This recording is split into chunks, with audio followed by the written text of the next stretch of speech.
Every day that you save your money in the bank, you are slowly becoming poorer each and every day, and most of us never see it happen. Now, this doesn't mean you shouldn't save any money.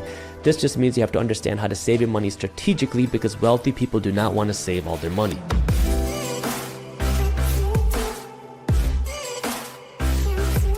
Hey everyone, welcome back to On Purpose, the number one health podcast in the world. Thanks to each and every single one of you that come back every week to listen, learn, and grow. Now, the fun that I've been having with this show recently is what we've done since the beginning is we've talked about mental health and well-being much more broadly than just the mind. Often we think that mental health and living a positive life and living a healthy life is all about just the mind. For a long time, we thought it was just the body.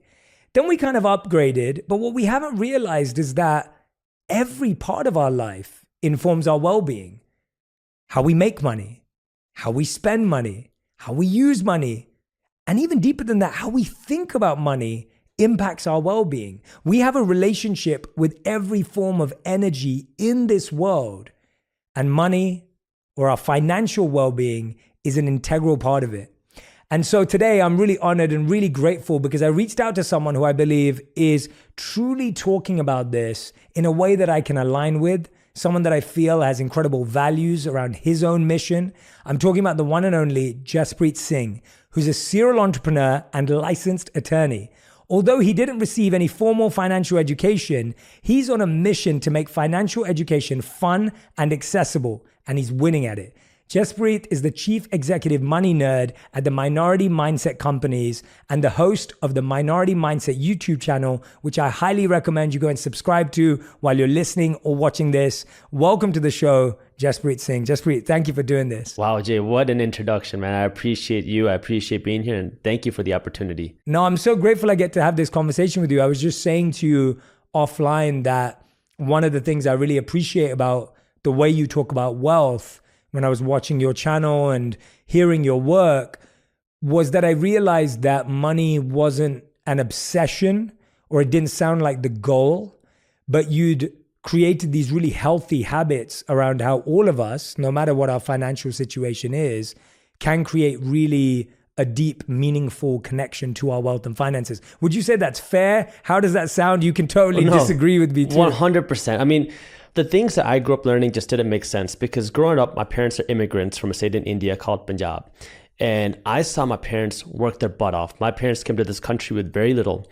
And growing up, if my dad had a Saturday and a Sunday off, it was considered a long weekend. So he was working long hours every day, on weekends, all the time. And at the same time, they would say, you need to study hard so you can get a good job and become successful. And at the same time, they would also say, don't worry about money, don't stress about money, don't talk about money because money's bad, money's taboo, money's evil. And something didn't make sense because even as a kid, I had this entrepreneurial bug where I was like, I want to do something different. I started by mowing my neighbor's lawns. And my parents were like, don't do that. Don't worry about trying to get money by doing that. Just study hard to become a doctor. And I was like, well, something's not making sense because on one hand, you're working your butt off to get paid. And on the other hand, you're talking about how money is bad, how you shouldn't talk about money. As I went through this like emotional and kind of a tough financial education journey, I realized that the reason why so many people create this smokescreen taboo culture around money is because we're insecure about our money. And the reason why is because we don't understand how money plays a part in our lives. Money is just one part of our lives. You're right. Money is not going to make you happier. Money is not going to make you a better person. Money is not going to make you a good person. However, if you don't have money and if you don't understand money, well, that lack of money can impact your mental health. It can make you stressed, anxious, depressed. It is one of the leading causes of divorce. If you don't have money, you can start eating bad. You can't afford healthier food. You can't have the right gym membership. You don't have time to take care of your family. If you don't have money, you can't buy your spouse that nice vacation that they keep asking about. You can't take care of your kids the way that you might have wanted to. You can't give your kids the vacations. You can't give your kids the opportunities that maybe you want. Maybe you can't even buy the healthcare that you want because the reality, and this is, unfortunate or fortunate, the reality of the way the system is money talks. And if you don't understand money, then you're going to be at the mercy of people who have money. And this is where I had to understand how money plays a part in my life, because I came to something that I call the quadruped theory. And the way that I put it is there's 4 aspects of life. If you want to live a happy and fulfilled life, you have to be healthy in these 4 aspects. First, you have to be physically fit. Second, you have to be mentally fit. Third, you have to be spiritually fit. And fourth is financially fit. And the way I put it in this order is because physically, if you're not physically fit, if you're morbidly obese, you're on your deathbed, it doesn't matter if you have $10 million. The only thing you care about is being healthy again. Second, mentally fit. If you are depressed, if you're anxious, if you are not surrounded by people that you love, if you're not happy, having more money is just going to make you more miserable. And this is a big misconception out there where I know people in my own personal life, I'm sure you do too, where people are like, if I just make $1 million, I'm going to find the love of my life. I'm going to be liked. People are going to want to talk to me. You start to imagine this world where money is going to solve the mental aspect of your life, but that's not the case. It's its own aspect. So more money will not make you mentally happy. Then is a spiritual aspect. And this doesn't have to be religious. This is your purpose. For me, it's what is the reason why you're on this earth? What are you waking up for every single day? If you don't have a purpose, you're not going to have a reason to get out of bed no matter how much money you have. After you have the physical fitness, the mental fitness, the spiritual fitness, that's where the financial fitness has the biggest impact and the most power to help you live the most fulfilled life, because now money is just the icing on the cake, man. It allows you to live a more fulfilled and a happy life because now you can do more of the things that make you happy. You can give more. You can buy more food for homeless people. You can do more things that give you happiness. Maybe it is writing books. Maybe it's traveling. Maybe it is giving. Maybe it is starting businesses. Whatever it is for you, you have the resources and the ability to do that. But that requires you to have that financial education and be willing to now go out of the way to talk about money and learn about money and understand that, hey, money is something that I need to understand. Money is something that I need to be willing to talk about. Money is something that I need to be willing to learn about, because most of us are never taught to think about money, myself included.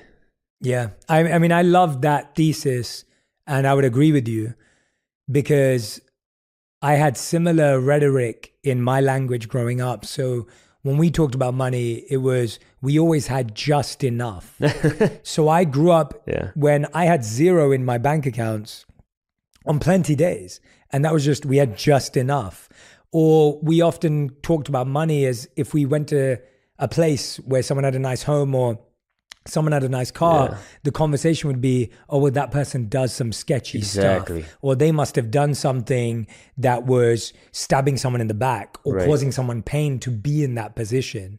And so you start creating this very negative, toxic view towards money. Yeah. And like you said, at the same time, you need access to it. Have you ever figured out what it was for your parents that you think created that disparity in their relationship with money? Have you ever probed that? Have you ever understood that? Well, because it comes from somewhere, right? Yeah, I think it's a cultural thing. I think across the Indian culture, my parents are from a state in India called Punjab. Yeah. Culturally, money is just one of those things, like even in my culture, my religion, like there's this concept called kirat karo, which means earn an honest living. Now, many people have interpreted that, in many different ways of, oh, don't worry about money, don't talk about money. And in the Sikh religion, there's also this big concept of seva, which means selfless service, giving back. And so there's this kind of like real giving aspect, which is great. And I agree with, but many times we overlook the idea of, how about the earning aspect? How do we earn? How do we take care of ourselves? Because the way I look at it is, if you want to be able to fill somebody else's cup, you want to feed somebody else, you have to be able to feed yourself first. And this is a lesson that my grandfather taught me. My grandparents are immigrants, or they were refugees before they came and lived with me. They were refugees because the state of Punjab used to be much larger. 1947, the state was severed. And if you were a Sikh and you were on the west side of Punjab, you had to migrate east, otherwise you were going to be killed. And it was a very brutal, very rough, very bad time. And my grandparents were on the west side. And so immediately they had to leave their homes, leave their lands, leave family members, leave their friends behind, and migrate and run east. My grandfather, I heard this story a lot, and he actually just moved back to America. But when he started the migration process, the process moving east, all he had was a sword in his hand and the clothes on his back. Nothing else. Left all the money, left all the land, left everything behind, even left his parents behind. and started running. And during that process, he got attacked by a mob. And he had to defend himself, and he saw his uncle get killed right in front of him. His uncle got a knife, a sword right to his head, cut his head open in half. And that was the last time he saw him. And now he comes over to the new east side of Punjab, the new India.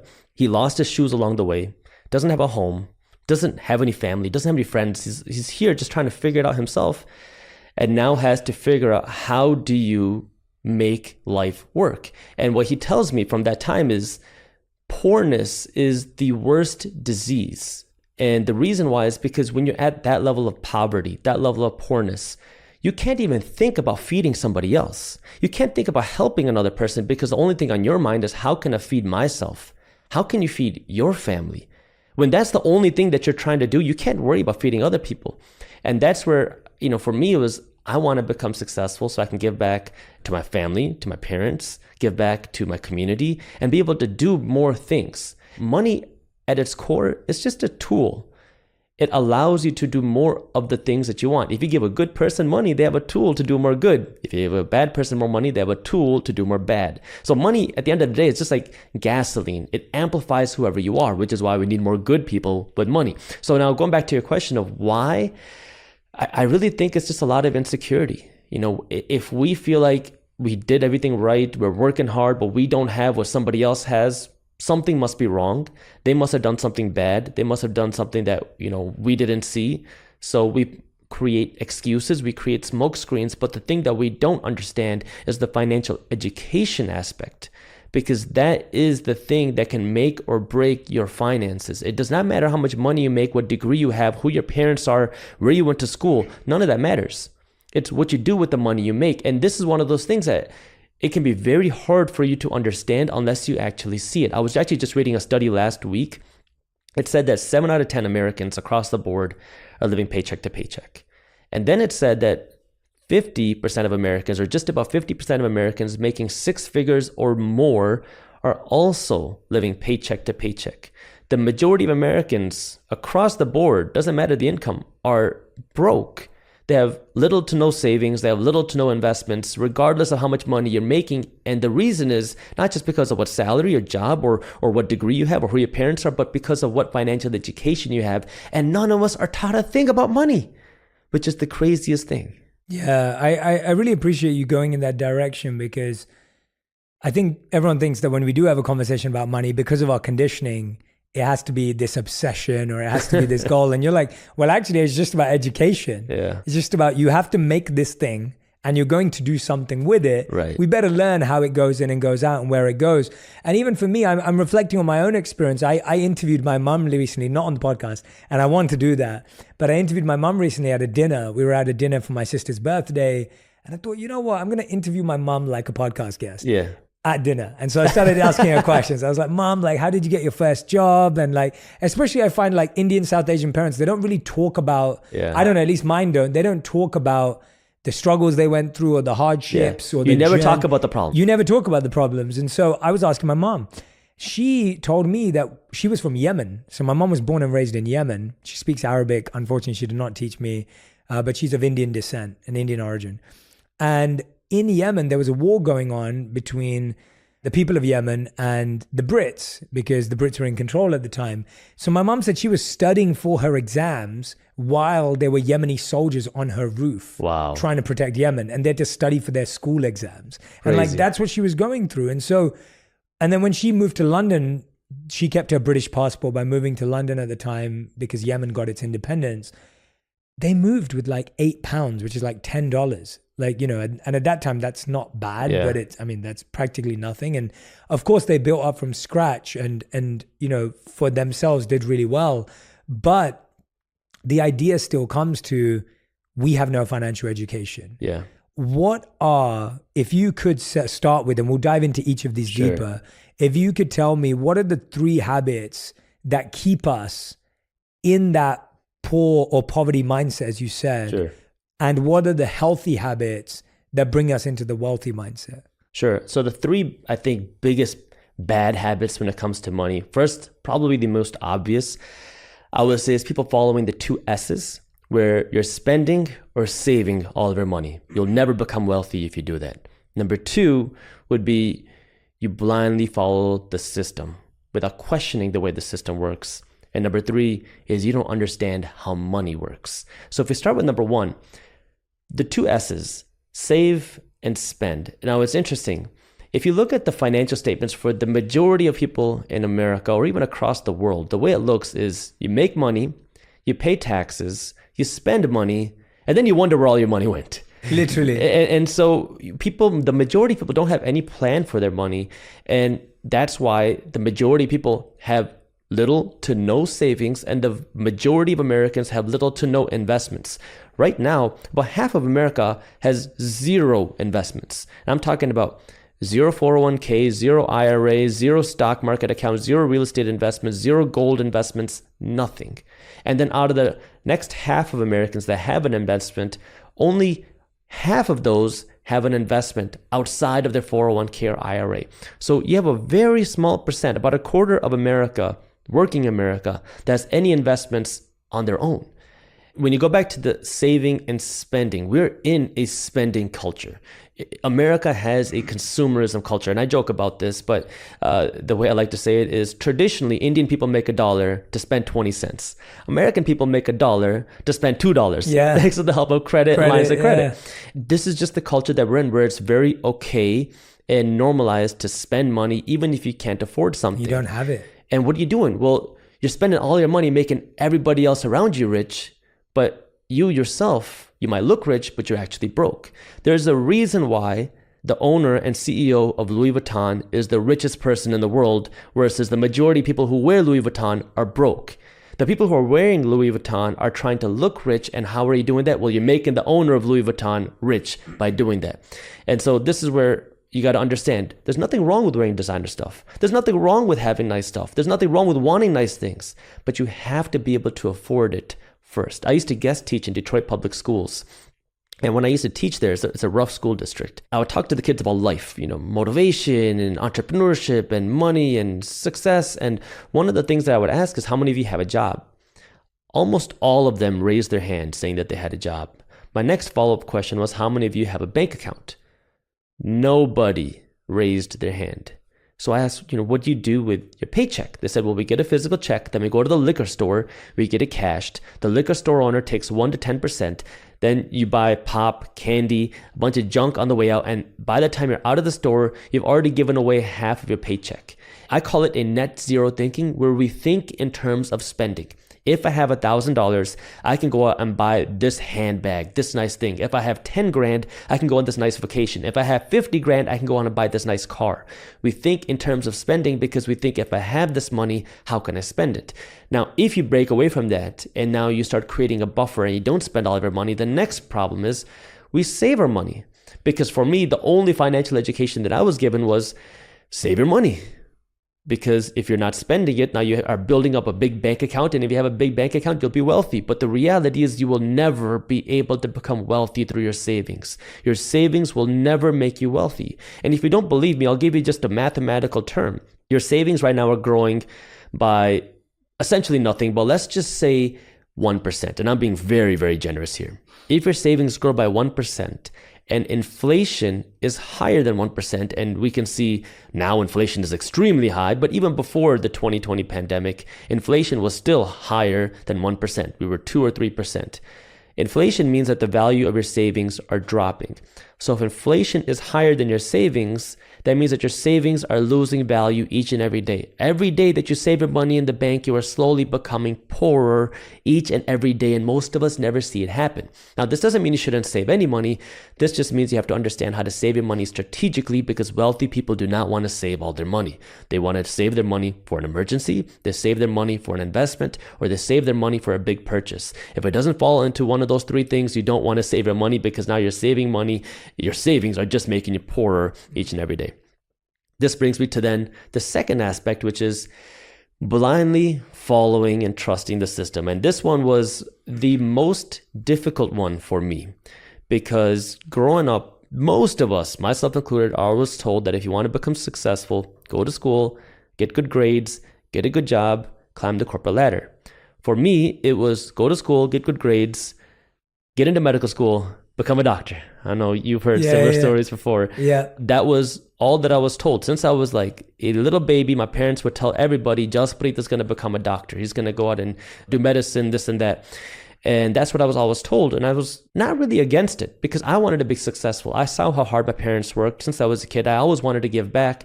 And I always assumed that, okay, if I got good grades, I'll get into a good medical school. And if I do good in medical school, I'll be able to get a good job as a doctor. And if I get a good job as a doctor, I'll be able to make more money. I thought it was all just linearly correlated. Yeah. Your grades, your income, your grades, your success. That was one of the reasons why growing up, anything that was not medical or academic related, it was completely discouraged. And sometimes I think it's very difficult for someone to understand what does it mean that, like, you know, your parents really wanted you to be a doctor, because it wasn't like an option. Like, this was the only option. And I think the best example that I can give of that was when I was in 8th grade. I was like, 12 years old. My parents got me a tutor, not for the English class that I was on the verge of failing, not for the other stuff that I was studying for in 8th grade, but for the medical college admission test. The test you take in college to get into medical school, my parents got me a tutor for when I was in 12th grade. We didn't spend money on a lot of things. The only thing that parents were willing to spend money on were things related to academics to get me into medical school. And so here I am in 12th grade. I have an MCAT tutor coming to my house, and he's like, wait, this is the kid that I'm teaching about medical school to get him into medical school? And like, that's how strict it was in my house. So I was checking all the boxes. I was doing good in school. I was studying hard. I was getting good grades. But then along the way, I realized that something wasn't adding up. When I was in high school, I was working at Indian weddings. I was playing a drum called the dole. And I got to meet a lot of the local Indian DJs that work at Indian weddings. And we became friends. And they would say, you have a lot of friends in high school. How about we start hosting teen parties in high school? Now, I couldn't tell my parents this because, again, anything that's not, medicine related, going to get me into medical school, I can't tell them. So I would do this all on the side. Even going to work at weddings, I had to kind of keep it all secret. And I was like, okay, let's do it. It was fun for me. So I was 16 years old and I started hosting these teen parties at a local restaurant that just opened up, and they wanted some exposure. So they let us do it there for free. And it was fun. But then I was like, I know this is a hobby. I'm going to go to college and I'm going to become a doctor, and this is all going to become history. Well, I go to college. I'm 17. I don't know what to expect because my parents didn't go to university here. And I think that everybody goes to college. They spend their Friday nights in the chemistry lab. They all want to become this big thing, and they want to spend all their time studying in college. And I get there and everybody is partying, drinking, blowing money they don't have on all this stuff. Like, I don't party, I don't drink, I never drank, I didn't smoke. So for me, it was like a big shock. And I was like, this is weird. Like, this is not what I expected, but I still need something to do on Friday nights. So that entrepreneur side of my brain kicked in again. It was like, oh, let's bring this party business back to college, because that's all I knew. So I was like, oh, okay. So I'm 17. I start knocking on the doors of all the clubs, venues, bars, restaurants, asking them if I can host party here. And again, I'm not a party person. I don't drink, I don't smoke, but this was the only hustle that I knew. And, I just didn't know much else. So eventually I found a club that would work with me, and they didn't want to charge me anything. They will let me work on essentially a commission basis that they'll take a percentage of the revenue that I bring in. And I said, okay, it doesn't cost me any money because I didn't have a lot of money. I started hosting these parties, but I still knew that this was just a hobby, something I'm doing because I was bored on weekends. Then I started studying to go into medical school. And this is where things really shifted, because I had some cash saved up in the bank. And now this is like the bottom of the 2008 crash, because I was in high school when the 2008 crash happened. Around 2012 was when I was studying for the MCAT. So real estate prices are at rock bottom and the markets are still really shaky. And I'm starting to study for the MCAT, and I am bored out of my mind trying to study for this because I just wasn't very passionate about it. And so during my breaks, I would read business books, and I would go on the Yahoo Finance, and I would study what's going on in the markets just for fun. And I kept hearing about how real estate is at rock bottom on the news. And the business books that I read always said that wealthy people invested in real estate. I had no idea what that meant. I didn't know any real estate investors. I didn't know what real estate investing was. I didn't have investor people in my family, so I didn't know what that meant. So I was like, well, if wealthy people invest in real estate, maybe I should invest in real estate. So I brought up the idea to my dad. I was like, Dad, I want to invest in real estate. He's like, shut up. You're stupid. Go study and become a doctor. You can worry about all this other stuff after you become a doctor. I was like, okay. Now, I just want to say, I love my dad to death. My parents, this was just all they knew. They didn't have that financial education. But in the back of my mind, I'm always like, okay, what can I do? Maybe I don't got to tell my parents. I'll just do something else. I had a little bit of cash saved up in the bank from the party business that I was running. So I started looking at rental properties to buy. And I found this small condo on sale for $8,400. That was the price of the condo. That's wow. And that same condo a few years prior had sold for $150,000. So the 2008 crash really decimated the real estate market in Michigan because Ford, GM, Chrysler were just hit so hard. And so I was like, okay, well, this is not a bad price. I can afford this. So I made an offer for $4,000 and it was in foreclosure. The bank countered with $7,000. And then I said, how about we settle at $6,000? And we were trying to go back and forth. And then they said, well, we have another offer on the table. I didn't want to lose this deal because I already looked at a few. So I was like, okay, well, I'll make an offer for $8,000. So it was a bidding war. The other person offered less than $8,000. So I got the condo. So I bought the condo for $8,000, but a little bit of work into it. It was in pretty good shape. And I got it rented out for $600 a month. Now I'm 19 years old. And I had no idea what I was doing. But all of a sudden, once I got it a little bit figured out, I was like, wait, this condo is paying me every single month, and I don't have to go and host a party. I don't got to go to work. I was working at Auntie Anne's Pretzels a little bit before that. I was like, I don't got to flip pretzels. I don't got to host this party. I don't got to work at a wedding, and it's paying me. Something doesn't make sense. Like, how come I was never told about this? Like, I was doing good in school. Like, I thought I was like smart. I thought I knew what I was doing. Turns out that there's a whole world of financial education that we're never taught. So now the traditional system is go to school, study hard, get good grades, get a good job, climb the corporate ladder. And now I'm starting to realize, wait, there's a different system here that none of us are ever taught, where the goal isn't to just get a job and climb the corporate ladder. What wealthy people are doing is they're working to own the corporate ladder. And I was like, I didn't even know that you could do that. Because now if you can own investments, if you can own assets, you own things that are going to be paying you without you having to physically work. And this is what wealthy people are working for. Yet none of us are ever taught this. None of us are ever taught in school, how do you manage money? None of us are ever taught, how do you invest your money? None of us are ever taught, how do you build wealth? None of us are ever taught, how do you generate passive income? Yet wealthy people are teaching their kids this, and they're able to figure it out because they have that education. But for the majority of us, we're not taught this unless you're willing to go out of your way. Now, YouTube has made it a lot more accessible, thank God. Yeah. But before YouTube, you had to go out of your way to read books and take classes. And it's tough. It's much harder to read a 300-page book than it is to watch a 10-minute YouTube video. Yeah, definitely. So that was a big turning factor for me because that's when I started to realize that there's something different that you can do. So the second habit that we talk about, breaking away from that traditional system, asking the question why. And then the third thing is understanding what money is. And this is a very tough concept to understand. And I guess the best example that I can give of this is kind of going back to the traditional Indian culture, because in India, it's a very common thing that when somebody has extra cash, extra rupees, they want to convert these rupees to gold. It's why in India, a lot of gold is transacted during weddings because they want to give money. And the way that they do that is through gold, because inherently people understand that the rupee loses value. And I don't think that people understand the why or the ins and outs. It's just normal. That's just the culture. So people take the cash and they buy gold. And the reason why now we need to understand this here in our culture is because when we think of money, there's two different aspects to it. There's a currency, which means something that we use to buy and sell things in exchange. And then there is the store of value. And many of us assume that our money is supposed to be a store of value. It's supposed to keep its worth.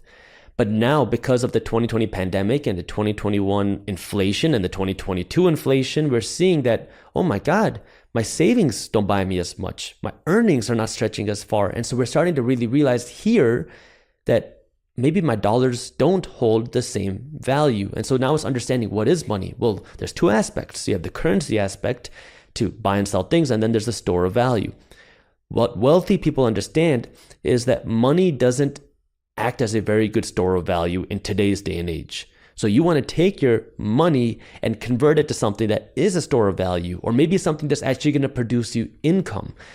this is like something that's so important for everyone to understand. And what's interesting is my first video to go viral was back in 2016.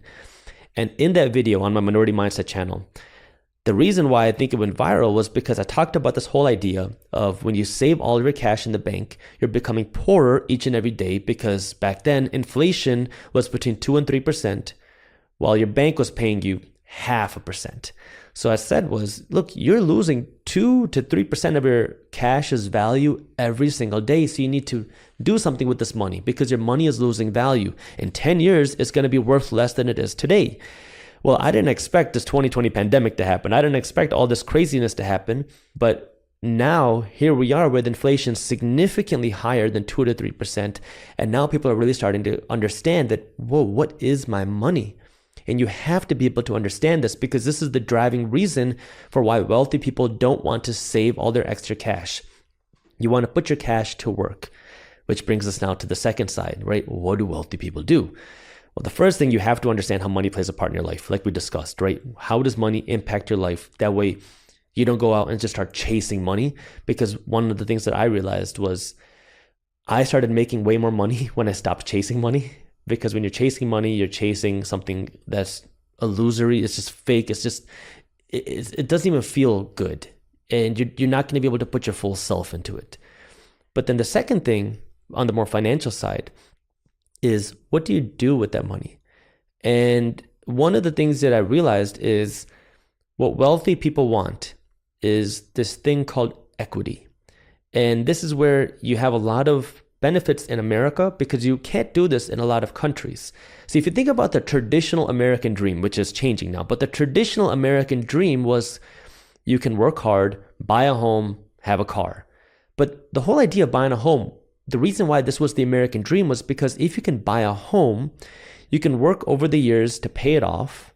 And now you have equity in your home. And now you have this sort of generational wealth that you can pass down. You have an asset.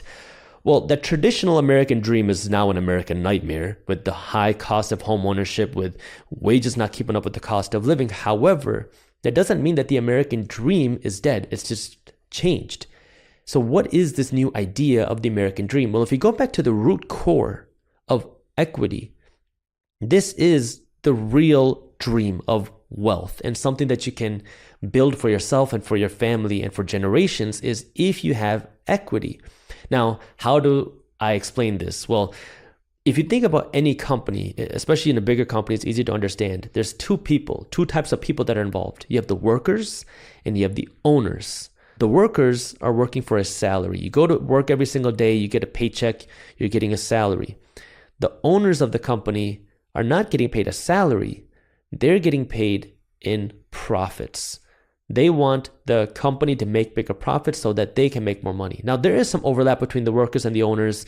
If you are a founder, you're probably an owner as well. The CEO might have some ownership, and some newer companies, you'll give equity to the workers as well. But when you have equity, you're getting the profits of a company. Everybody in America in this system needs to be a business owner if you want to become successful. Now, the one thing that I want to caveat that with is the majority of people should not try to start a business, and the majority of people should not try to operate a business. Now, you might say, Jaspreet, you just said everybody should be a business owner. How does that make any sense? Well, you can own a business without working for the business. And now this is the question of, what are you doing with your salary? What are you doing with your income? You can either build the equity by starting a company yourself or by building a home, or you can buy the equity. Now, how do you do that? Well, you have to understand the wealth formula. The wealth formula that I've come up with is you take your income minus your expenses, and that equals your investments plus your savings. So if you take your income, the amount of money that you make, and now you subtract all the things that you buy, your rent, your mortgage, your car payment, your groceries, your gas, you take away all of your expenses. And if you have a margin, well, now you have extra cash. Now you can save all or some of this money. But if you don't save some of it, then that money can be put to work in your investments. These investments, like I've been hinting at, is what makes wealthy people wealthy, and it's what keep wealthy people wealthy. These investments can be in the stock market, because anytime you buy a share of any company, if you go out and buy a share of, say, Amazon, you become one of the owners of the Amazon corporation. You get to share in the profits. If the Amazon valuation goes up, your stock price goes up. The second way would be through real estate, not through your home, but through a real estate investment, buying a rental property that you're buying for the sole purpose of making money. This is something that can pay you every week or every year, every month. Then it can be through your own business, or if you don't want to build your own business, you can invest in startups. It's much more accessible now. You can own physical gold. You can invest in cryptocurrency if that's something that you believe in. So there's a lot of different ways to build this equity, but this is where now you need to be putting your money to work to actually buy and own and build this equity. Yeah, those are, first of all, I just want to say, I love how structured your thinking is. And it's so great to break things down. And so anyone who's been listening or watching so far, make sure you go back and ask yourself which of those habits you're struggling with. Are you someone who's in the 2 S's, choosing to either spend or save? Are you someone who's being slowed down by systemic thinking and like being controlled about where that goes?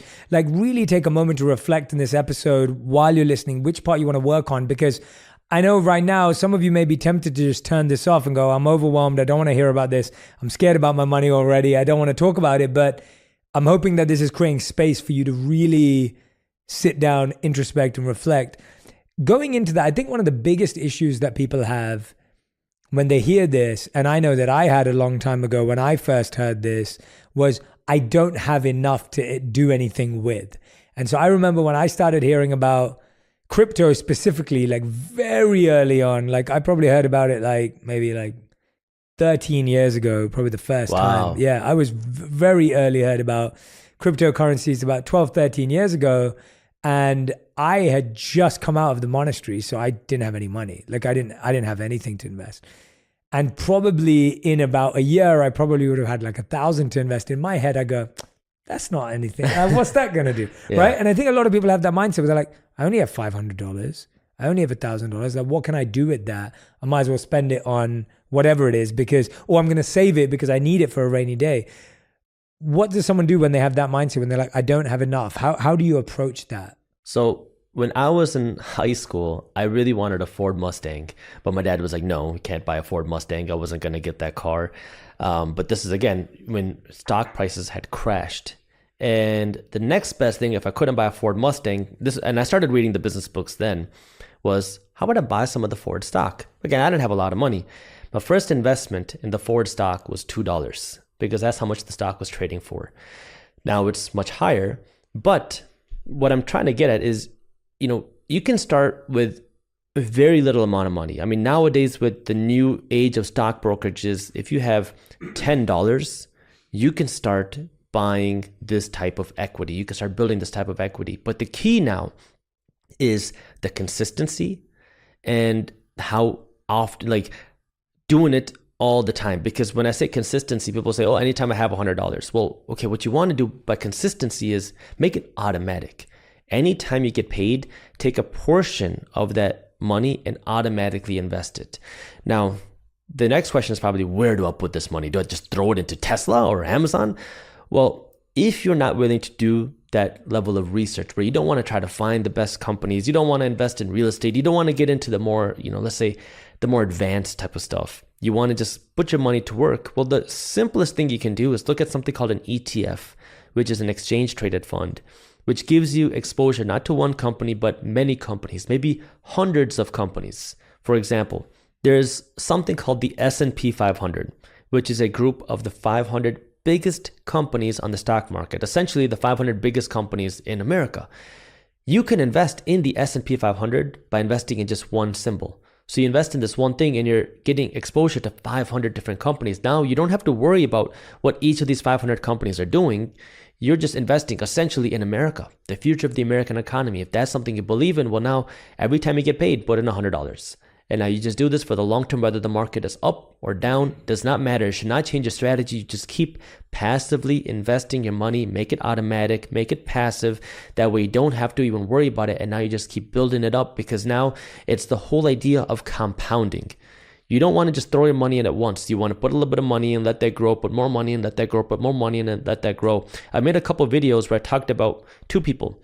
One was a janitor, one worked in a school. Both of them made very little income, yet both of them retired very wealthy.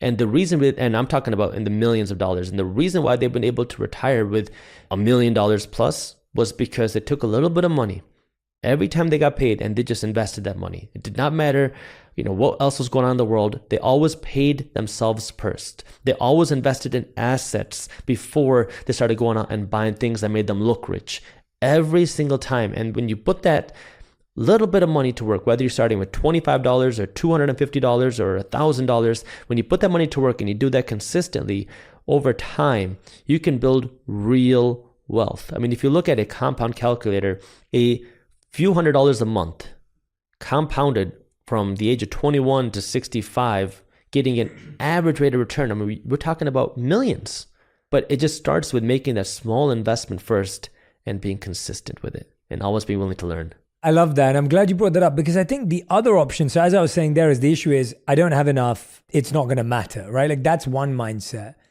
The other mindset is, and it's almost the opposite, it's the idea of like, but I want to make money quick. Yeah. Right? And I feel like it's like, oh no, but I want it now. And I think there's this mindset, especially what you keep saying about how the lifestyle has been portrayed, that we almost feel like people just change their lives overnight and that they all of a sudden have like a portfolio of rental properties, or they all of a sudden have the nice house or the nice car or whatever it may be. And all of a sudden we're wondering, well, how does it happen that quick for me? And then we get stuck in a get rich quick scheme or we get stuck in like some quick win. It sounds like to me that one of the biggest trainings is in the discipline of being able to postpone pleasure. Yeah. Because what you're saying in any market is it's going to take time.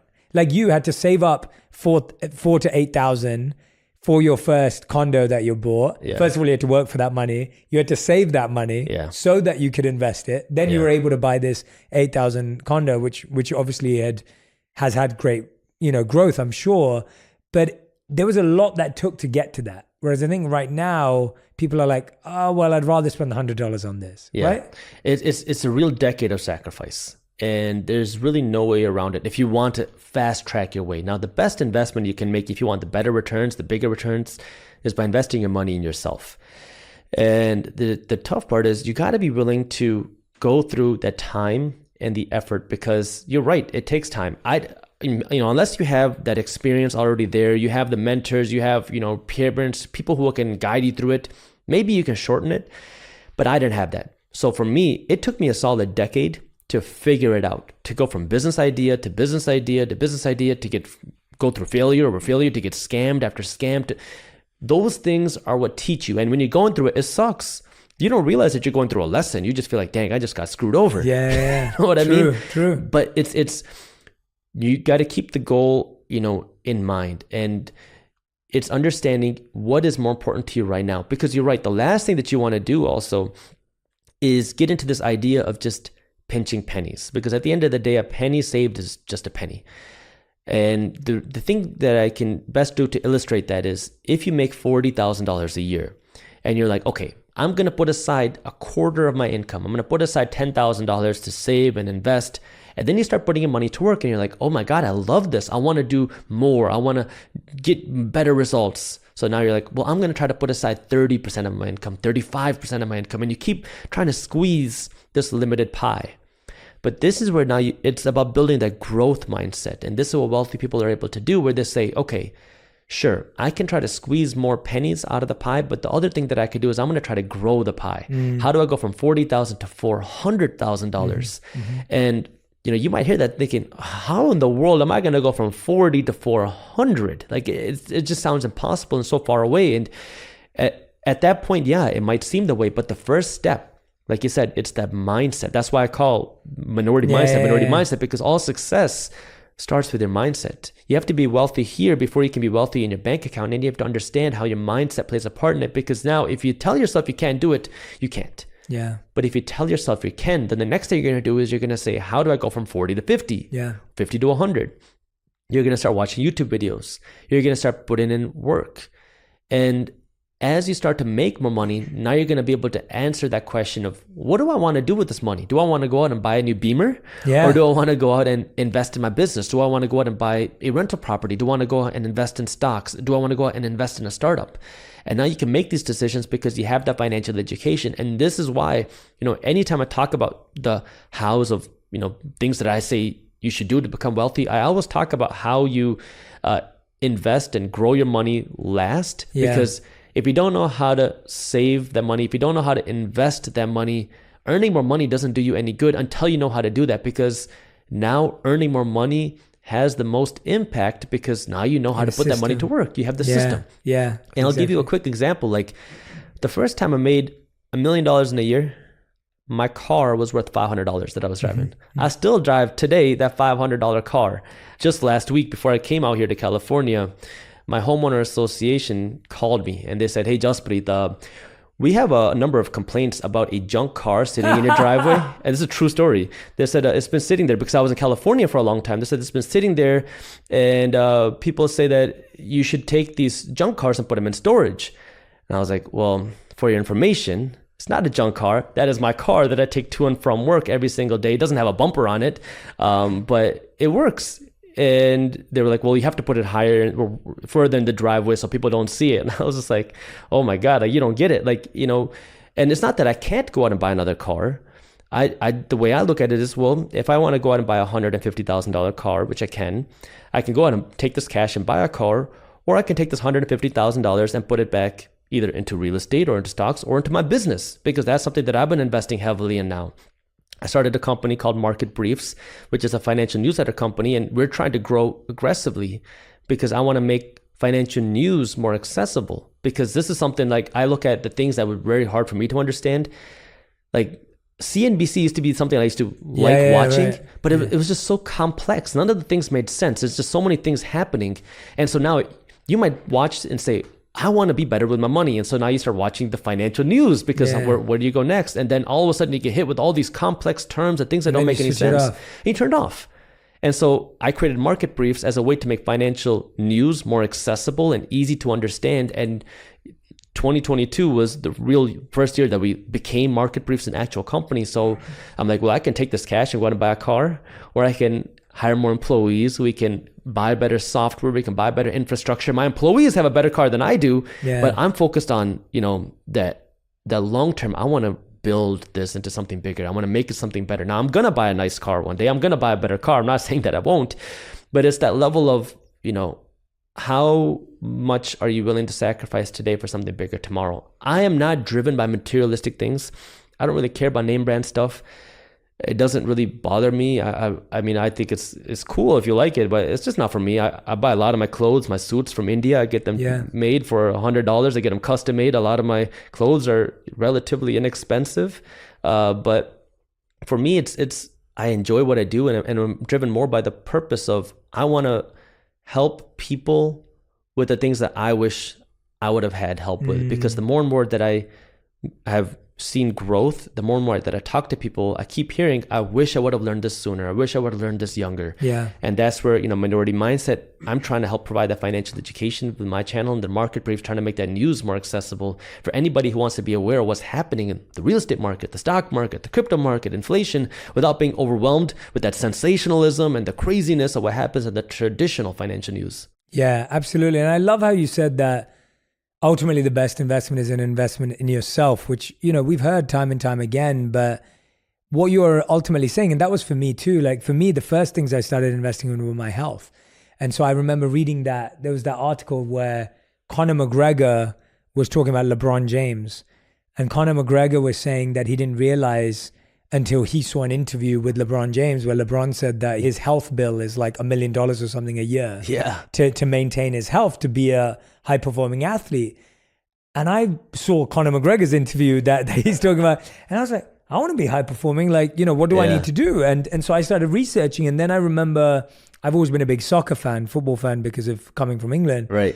And there was this interview again with two soccer stars, and they were talking about how they went to Cristiano Ronaldo's home when he just moved to Manchester. So he was bought by Manchester United when he was like 17 years old, 18, like young talent.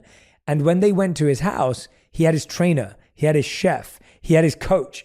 And all the other players were like, what is this? And he was like, that's my chef, that's my trainer, that's my coach. And they were like, what are you doing? And he was like, I'm going to be the number one player in the world. Like, that was his mentality. And so he knew what to invest in. While all the other players were buying cars or going out for parties, he was building that. And so I remember for me, what started to happen was like, okay, well, what do I need to invest in to create a mindset from which I can fully serve and give myself to others and take care of myself and my family. Right. Because if I'm not investing in those things, then all of this is going to fall apart. 100%. Which is why when you walk through the 4 things at the beginning, when you talked about physical well-being, mental well-being, spiritual well-being, and financial well-being, like that recipe makes a lot of sense to me. Yeah. And I guess what you're trying to do is trying to give people financial confidence rather than financial survival. Yeah, it's the basics of the education, right? Yeah. And one of the things that I try to do is I don't try to do is I don't want to say this is what you need to do. Of Go course, put your money here. Of course. And that's why I'm not asking you that. But the reason why is because I did listen to those people. When you talk about the get rich quick schemes, I bought a lot of classes trying to learn about entrepreneurship and money, and some of them were very good, some of them were really bad. And the issue that I had was, the people that are like, this is the only thing you have to do, whether it's buy this type of ETFs, buy this type of real estate, invest in this type of business. It worked for them, but I have a different goal than them. I have a different background than them. I have a different experience than them. I have a different risk tolerance than them. And everybody that watches this is, again, going to be different. And so my whole goal is to give you the education so you can make a better decision for yourself rather than to tell you what to do. It's teaching you to learn rather than telling you what to do. Yes. And I'm really glad that that's the conversation we're having, because, and that's why I'm not asking you like, oh, what should we do this? You know, because you're absolutely right. Times are different. Years are different. I guess one of the biggest things that I know is on people's minds right now is people are scared of this crash they keep hearing about, right? So there's a lot of fear. And there's a lot of insecurity and a lot of anxiety. And the challenge is that forces us to shut down even more about money. Yeah. Because now we're all scared. Right. And no one wants to admit saying, I've wasted all my savings or I've done this. How again, not what to do, but how should people think about this? I'm very glad you brought that up because this is something that we need to talk about, because you have to, again, ask the question of why and start questioning things, because I'm just going to give you a little bit of a timeline because it helps me understand where we are. And I think it'll help the listeners understand where we're going. If you want to know where to find the most opportunity, because the reality is more millionaires are made during recessions and crashes than any other time. And the reason why is because when you have these types of recessions and crashes, assets go on discount. They go on sale. It's almost like Black Friday shopping for investors. And so you need to know how to find these opportunities. But this also requires you to not just blindly trust or listen to what anyone else says. So I started asking the question of why and started losing a lot of trust in the system when I started realizing, oh my God, like I was lied to about the school system and this and that and this and that. It was very painful for me. But if we go back a little bit and understand where we are in the economy and what might be coming, that will help you understand where to find the most opportunity. And I think that we are in store for a correction. The Fed is going to determine how bad it is. And there's a lot of factors that you want to pay attention to, because there are real concerns and real issues in our economy and with inflation that we cannot ignore. The way that I can best explain that, because I'm kind of just like beating on the bush on this right now, is before the 2008 crash happened, the government and the Federal Reserve Bank kept saying that there's no real estate crash. The real estate market is very strong. And then once the real estate market started to go down in 2007, the Federal Reserve Bank, I'll explain what they are in just a second. They said that real estate is going down a little bit, but there's going to be no real estate crash and it's not going to affect any other aspect of our economy. And they made that statement publicly and said it again and again and again. And then what we saw happen was the entire real estate market imploded. Wall Street was on the brink of collapse. The entire financial system was on the verge of coming down. And after all of that, the Federal Reserve Chairman then came out and said, I had to say what I said because I did not want to incite panic and because of the political issues where I was told not to say certain things. So that was then. Now, before I go into 2020 and now, let me just explain what the Federal Reserve Bank is. The Federal Reserve Bank is known as the central bank in the United States. They control the monetary policy, meaning that they have the ability to print money, give this money to the government, and they also have the ability to influence and control interest rates. So they are the entity that can increase interest rates. That's the reason why we're seeing mortgage rates go up right now. They are the entity that can cut interest rates. And although they're called the Federal Reserve Bank, they're not federal They say so on their website. They're not a reserve. They don't keep cash reserves anywhere. They're not a bank. You and I can't go there to deposit money. So now that we have that, let's kind of fast forward to where we are now. In 2020, the economy shut down due to the pandemic, but the government started spending money like crazy. And they were spending money that they didn't have. Where were they spending money? Well, they were giving out money in the form of unemployment checks. They were giving out stimulus checks. They were giving out big money to corporations. They were giving out big loans to corporations, and money was just being printed at free will. So the government was spending trillions of dollars that they didn't have.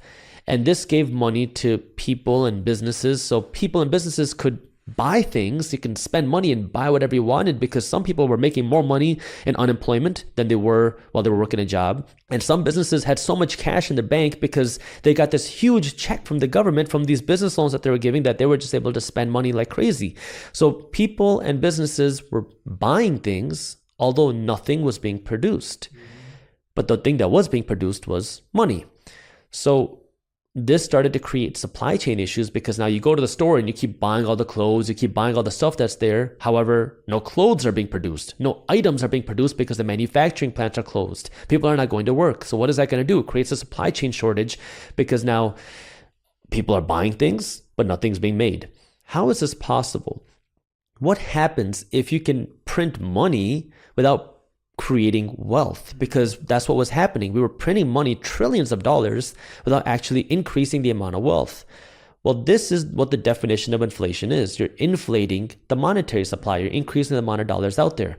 And the cost of that is you make the value of each individual dollar go down, because now you're just printing money without increasing wealth. And so in turn, the value of each individual dollar has to go down. And as soon as that started happening, I started making videos in 2020 talking about how the concern right now is deflation, meaning the value of the dollar is dropping. Your savings are becoming more valuable. Your earnings are becoming more valuable. However, be wary of inflation coming in the future, because that's the definition of inflation. You're printing more money.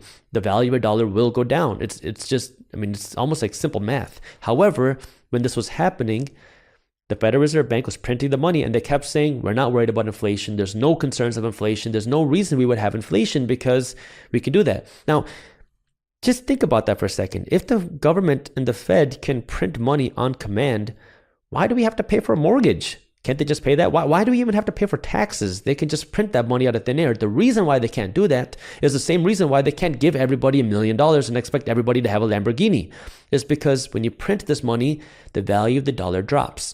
So fast forward to 2021, the early part of 2021, that was when the first glimpses of high inflation were being seen. And in the early part of 2021, the Federal Reserve Bank, who's in charge of the monetary system, said, there's no real inflation, nothing to be worried about. This is just a little blimp. And then came March, April, and that's when inflation didn't go away. It grew a little bit. And inflation, the Fed came out and they said, okay, inflation is getting a little bit worse. However, it's temporary. They said it was transitory. Nothing to worry about. It'll be gone by the end of 2021. Well, fast forward to the end of 2021, inflation got worse. And that's when they admitted inflation is not transitory.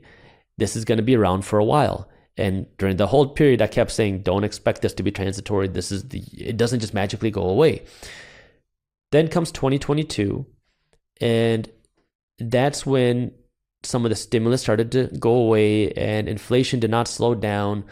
And then came the fears of a recession. And I was talking about this, about how the high inflation is causing a slowdown in the economy, because when you have the prices of things go up so much, more of your income is being used to pay for your rent and your gas and your groceries. So you have less money to go out and buy other things. And if you have less money to buy anything else, if you have less money to go to Chipotle, then Chipotle is making less money. If Chipotle is making less money, they don't have money to hire more employees. They don't have money to open more stores. That's what contributes to an economic slowdown. And that's what was going on. And from January, February, March, all you kept hearing from the government and the Fed is the economy is so strong, there's no possible way we could see an economic slowdown. That continued April, May, June. Even at the time of us recording this video, I read an article this morning. The Federal Reserve Bank said, we're not going to enter a recession. There's no reason why we should. The government even said our economy is so strong. We're not seeing any signs of a slowdown. Everybody is doing very well. And it doesn't make any sense because, I mean, depending on when this airs, maybe things will change. But if people are struggling paying their rent, paying their gas, buying their groceries, yeah, people are spending money. But the reason why they're spending money is because you have to pay more money for your groceries. Yeah.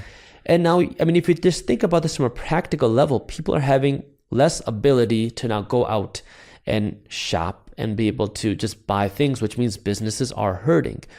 So my thoughts are, unless this inflation magically goes away, like the Fed says it will, it is going to contribute to a economic slowdown.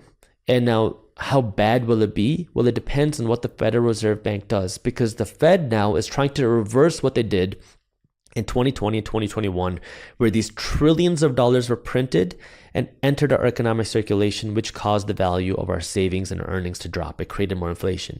So if you want to reverse inflation, you have to do the opposite. You have to literally burn cash. You have to take it out of the system. So that's why they're working to increase interest rates. If they keep increasing interest rates to fight inflation, we are going to enter a recession. And that means the economy will slow down. It means people will lose their jobs. It means that businesses will go under. And the question then is, what will the Federal Reserve Bank do next? Will they then say, okay, inflation is under control, even though maybe it's not, but the economy needs help. So we're going to start inflating, because that's what happened in every previous crash. You cut interest rates and you print money to help the economy boost. Well, if they do that now, when we entered a recession because of inflation, you make the root cause of the recession even worse. So this is where I don't know what the Fed is going to do. And it is a tough situation. And this is where you want to be aware, because there are ways for you to take advantage of this. But what you want to understand is the lesser of two evils is to cause a recession, because that means you're raising interest rates, markets go down, and some businesses will go under. However, this will cause a refresh and things will be able to get better. This creates opportunity for you to go and buy some assets. You can find stocks that are on sale. You can potentially find some cryptocurrencies on sale. Maybe real estate, you'll find better opportunities.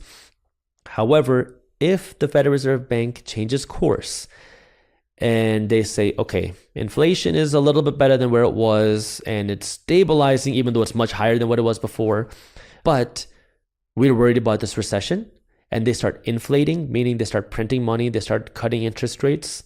Well, that means now the inflation gets worse, and now you risk something like a currency crisis. And this is significantly worse, because now the trust and the value of the dollar goes down. And that's where, the type of assets that you want are different. That's where things like physical gold become more valuable, because that can protect you from those types of things. So now what do you do, right? That's the real question is, first thing is calm yourself, because nobody makes rational decisions out of panic. Nobody makes smart decisions out of fear. Understand that these things happen and that things will be okay. So first thing you got to do is just calm yourself, take a deep breath. Now, the second thing is you have to start taking that financial education. You want to create that buffer now, because even now, while things look bad, gas prices are high, but they could be worse. So you want to use this time to now put aside some cash. That way you have some money to take advantage of opportunities that might come your way. Now, the next thing is looking for what type of opportunities do you want? Do you want to invest in stocks? Do you want to invest in real estate? Do you want to invest in cryptocurrency or multiple of things? Once you know what you want to invest in, you make a list. You make a list of the things that you want to own, and now you're just waiting for a good buying opportunity. And when you're waiting for a good buying opportunity, you do not want to try to perfectly time the market. Buy things in phases. You can buy on the way down. You don't have to buy all at once. This is what I talked about in 2020 when the market was collapsing. I said, look, I'm buying in phases. I know what I want to buy. I'm buying it on the way down. Every time it drops another 10 to 15%, I buy more, and I buy more aggressively. When that happens, people will think you lost your mind, because they're going to say, why would you buy now? The market's collapsing. The world's going to end. Don't buy now. Look, you got to, again, calm. There's going to be a lot of emotion. There's going to be a lot of panic, a lot of fear.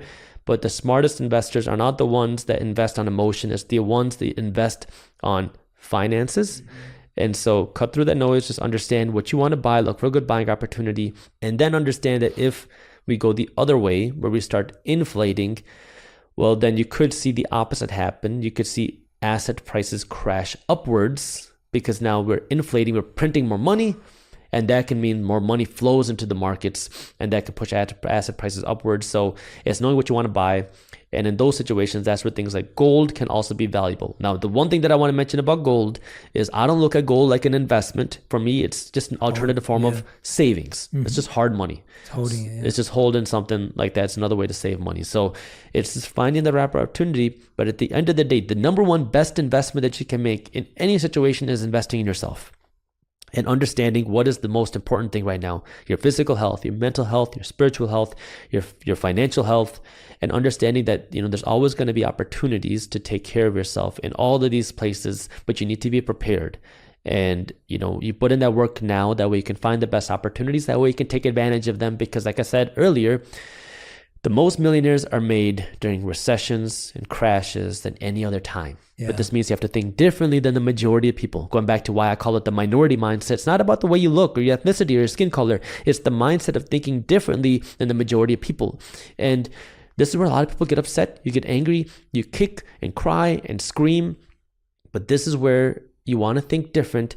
Look for the opportunity because it is there. And the last thing that I want to mention, which is kind of sad and scary, but something you want to be aware of, is when that 2020, the money printing happened, it was known as the biggest financial fraud in the history of America. And this has just come to light in the middle part of 2022, where they said that so many business owners and people who are not business owners took advantage of the government because there was such little oversight, where the government was just giving money to corporations and businesses and people, where it was the biggest fraud in the history of time. And even people, because so many people were taking this unemployment money that they shouldn't. And I remember, and I'll tell you from my personal experience, because I have a business, I kept being told, Jaspreet, you have to take this. It was called PPP, this PPP money. It's free. You don't have to pay it back. The government is giving you this money. You should take it.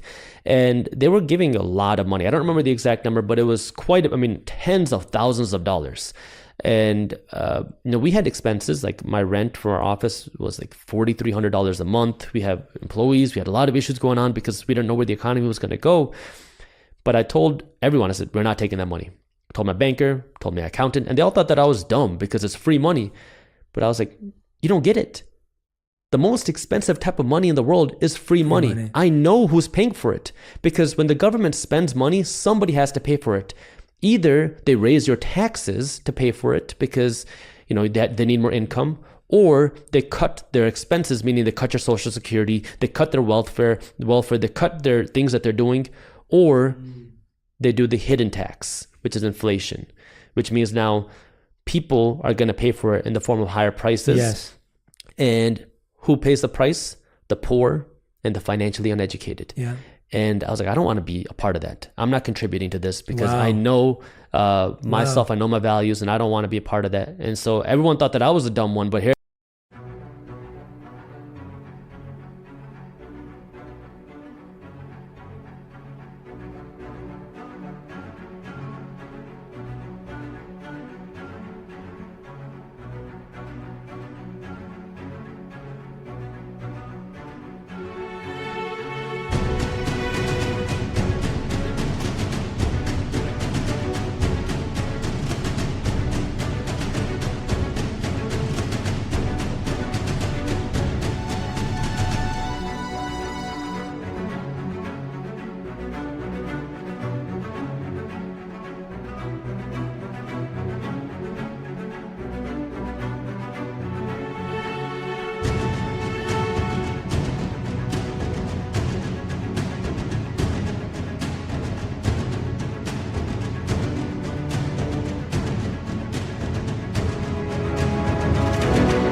I am. Look, I'm not. I don't want to contribute to this, and I know who's going to pay the price. Wow. And I said the poor and the financially uneducated, and I purposely did not say the middle class, because when you have this type of high inflation, the middle class gets wiped out. Yeah.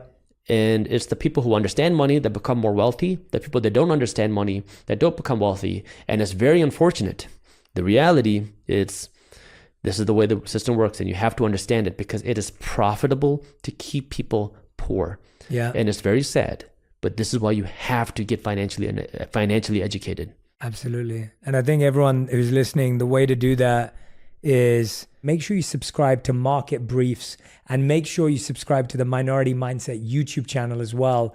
Really, really important and powerful ways to make sure that you have the education and insight you need to make those important decisions. I think so many of us are making decisions, as Jaspreet rightly said, based on emotion or feeling or playing catch up or FOMO or someone else is doing it, so I need to do it, and those are not great decision-making tactics. Focus on getting the right insights, getting the right information, and make wise, calm decisions, as Jaspreet said. Jaspreet, we end every On Purpose episode with the final 5. These are 5 questions that have to be answered in 1 word or 1 sentence maximum. So Jaspreet Singh, these are your final 5. You ready? Let's do it. Okay. So the first question is, what is the best financial advice you've ever received? Invest in assets, not liabilities. Second question, what is the worst financial advice you've ever received? The way to build wealth is saving your money. So true. Third question. These are very fiery. This is fantastic. Third question. What is something you used to value that you don't anymore? Material things. Question number 4. What is something that you think people think is important when it comes to money, but you realize that's not really the right focus? Net worth. Net worth is a crap indicator of real success. Nice. That's a great answer. All right. And question 5. If you could create one law that everyone in the world had to follow, what would it be? Everybody has to learn about the quadruped theory, about physical health, mental health, spiritual health, and financial health before they leave school. I love that. Jaspreet Singh, everyone. Definitely a guest we're going to have back on Purpose many, many times. What I'd love for you to do if you've been listening and watching is make sure you tag Jaspreet and I on Instagram, on Twitter, on Facebook, in the YouTube comments. Let us know what you gained, what insight you take away. What are you going to put into practice? What are you going to apply? What are you going to actually implement into your day-to-day? And let us know if you have any questions as well. So go ahead and send them away. I know we want to see what resonated with you, what connected with you. Jaspreet, thank you so much for doing this episode today. Man, it was an honor to be on with you. Thank you for having me. No, you were incredible. This is going to help so many people. And I know this is going to be the first of many. So we already have an invite for you ready to have you back on. I appreciate that. And this was awesome. This was exactly what we needed right now. So thank you so much, man. I really appreciate it. Thank you, man. If you want even more videos just like this one, make sure you subscribe and click on the boxes over here. I'm also excited to let you know that you can now get my book, Think Like a Monk, from thinklikeamonkbook.com. Check below in the description to make sure you order today.